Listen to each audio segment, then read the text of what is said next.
Kuwa kane tariki ya 26 Werurwe uyu mwaka wa 2026 ikigo Ubudasa Training Center cyatanze impamyabushobozi ku banyeshuri 136 barangije amasomo yabo y'igihe gito ibizwi nka short courses mu mwaka wa 2025-2026 mu mashami atandukanye. Uyu muhango wabereye muri sale ya Senyasi Mugina mu karere ka Kamonyi mu murenge wa Mugina, ukaba witabiriwe n'inzego zitandukanye zirimo ubuyobozi bw'Ubudasa Training Center, abanyeshuri barangije amasomo yabo n'ababyeyi babo, umuyobozi w'umurenge wa Mugina, umuyobozi w'ihuriro rya za Training Center mu Rwanda ndetse n'ushinzwe inkunga muri Training Center. Abanyeshuri bahawe impamyabushobozi bavuga ko impamba y'ubumenyi bakuye muri iki kigo izabafasha mu mibereho yabo yose basigaje ku isi, nk'uko abasoje kwiga imyuga babitangarije umunyamakuru wa Radio Huguka. Kugeza iyi saha rero ndashimira ikigo nizeho Ubudasa Training Center n'abafatanyabikorwa badufashije babasha kutwegera mu mudugudu wacu cyangwa mu murenge wacu. Hari byinshi twahakuye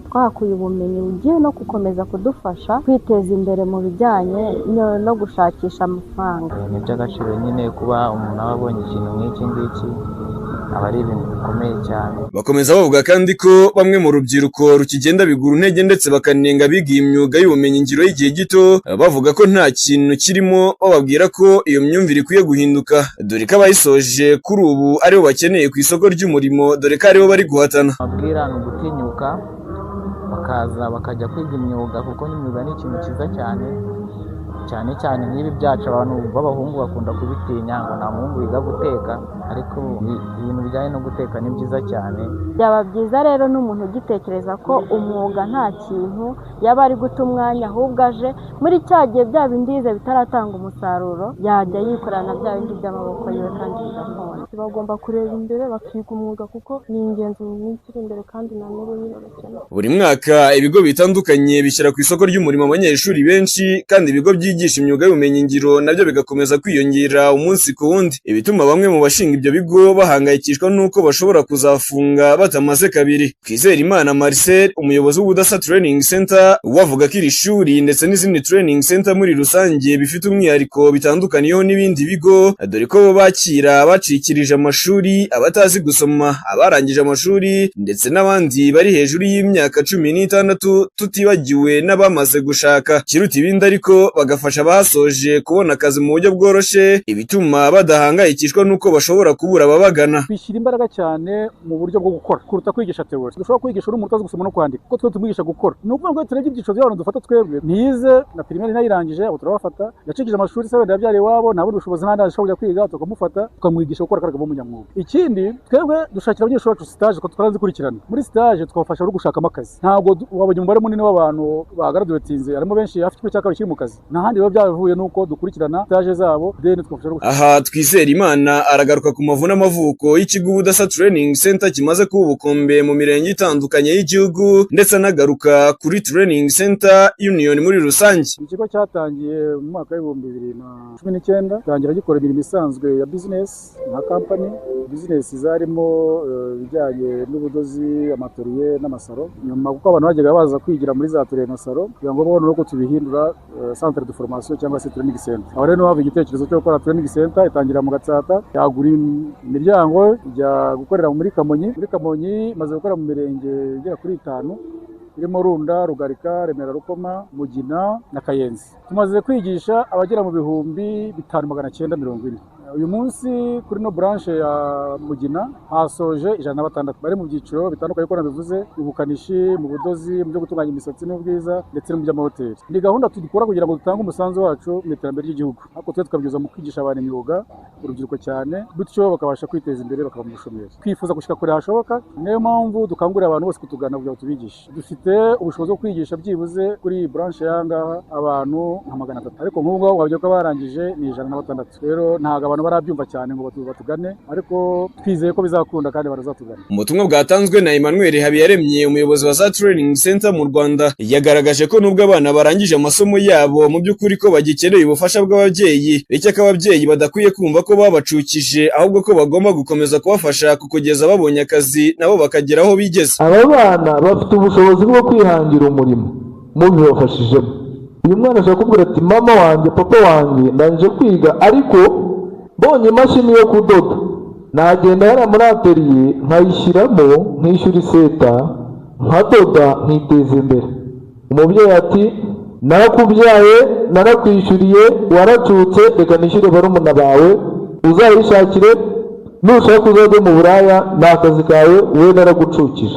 Ubu nonaha nibwo tugeze igihe cyo kubungabunga aba bana b'abakobwa n'abo basore tukabafasha noneho kwiteza imbere. Byongeye kandi Habiyaremye yagarutse ku kibazo cy'abana b'abakobwa basambanywa kugira ngo bakunde bahabwe akazi, aho yasabye abasoje aya masomo n'abandi muri rusange gukomeza kugira indangagaciro by'umwihariko abakobwa, dore ko ari bakenshi bahura no kwakwa iyo ruswa mu gushaka akazi kabo umunsi ku wundi. Abakobwa hanze aha barabakeneye, abasore ariko ni abatarize mu budasa. Rero kuba mukenewe ntabwo biha uburenganzira bwo gutakaza agaciro kanyu. Mwa bakobwa mwe mwihagarareho, mwimenye, mwikunde, mwiyubahe, ubundi mukore cyane ibindi bizagenda neza. Biroroshye ko umuntu ashobora kuguha amahirwe gato. Niba umuntu aguhaye akazi muri salo ukaryamana nawe, ufite ikihe cyizere cy'uko uzakaguma? None se nakwirukana kakunaniye cyangwa akakwiyenza akakwirukana, ahandi uzajya nabo bizagenda bityo kugira ngo ubone akandi kazi? Ese nibigenda bityo amaherezo azaba yahe? Kugeza ubu isoko ry'umurimo rihari rikeneye ibyo mufite mu mitwe yanyu mushobora gukora, ntabwo bakeneye imibiri yanyu. Ukeneye umubiri wanyu ntabwo ashaka gutera imbere, arashaka kukwangiza. Emmanuel Habiyaremye yakomeje akangurira abanyarwanda muri rusange kugana training center ziri hirya no hino mu gihugu kugira ngo bige ubumenyi buzabafasha mu buzima bwabo bwose, ndetse kandi ko abatarabona ibigo bya training center bibegereye ko ibikorwa byo kuzongera bigikomeje. Ubundi na leta ngira ngo nibyo yifuza ko nibare muri murenge hagombye ko harimo ishuri ryigisha ibintu by'imyuga. Naryo kuri twe dutekereza ko ryaba ari rike ugereranije n'uko bikenewe. Ntekereza ko uko ubushobozi buzagenda buboneka tuzagera kure hashoboka, kuko bitanga umusaruro, kuko iyo umunyeshuri arangije kwiga umwuga rwose bigaragara ko ahita atangira gushaka akazi, umurimo urahari, ugasanga ubushomeri bugenda bugabanuka. Rero uko ubushobozi buzagenda buboneka n'abafatanyabikorwa uko buzagenda baza, tuzagera kure hashoboka ku buryo nibura twe muri buri kagari bikunze nibura mu cyifuzo cyacu haba harimo ishuri ry'imyuga. Muri rusange hari abantu bakibona ko training centers bazitinya. Abenshi batinya bavuga ngo zishyuza amafaranga menshi amashuri y'imyuga muri rusange, ariko siko bimeze. Burya hari uburyo twe twashyizeho bwo korohereza ababyeyi kugana ishuri, ukaba wagenda wishyura gake gake mu bushobozi buhari. Burya ibyo turabyemera. Icya mbere ni ugutinyuka, bakabikunda, bakumva kandi ko bifite umumaro. Icyo cyonyine kirahagije. Kwegera amashuri twe turabyemera, turagira inama urubyiruko, turahakangurira urubyiruko rwose muri rusange. Ntabwo ari ngombwa kuba warangije segonderi kugira wiga umwuga. Hari benshi bari hanze amashuri yananiye ariko bujuje imyaka y'ubukure, kubera nibura ku myaka 16 kuzamura, nibura kandi akaba amaze nk'imyaka 2 afite imbogamizi ituma atiga. Abo ni bo banyeshuri bagomba kuza kwiga umwuga. Nta mbogamizi rero zihari zo kuvuga ngo ngise nanjye segonderi ntabwo nakwiga umwuga. Nko kugira umuntu akanike ntabwo bamusaba kuvuga icyongereza.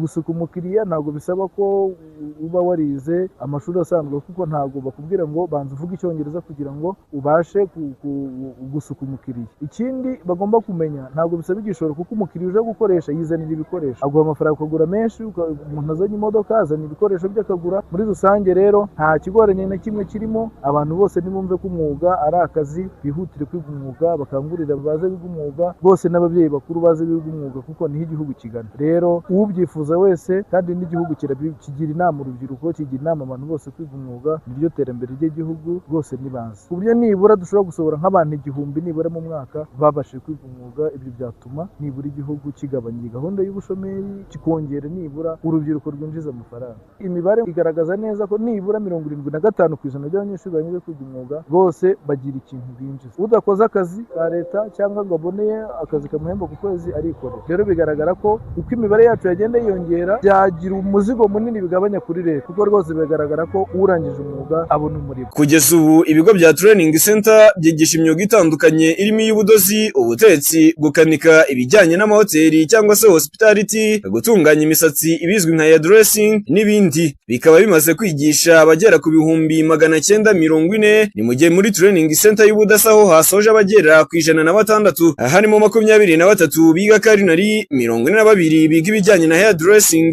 25 bo muri tailoring n'abandi 36 bo muri mekanike. Bose bakaba bahawe impamyabushobozi igaragaza ko ibyo bamaze kwiga babizi neza kandi babishoboye. Ngendi Daniel Niyonkuru, Radio Uguka.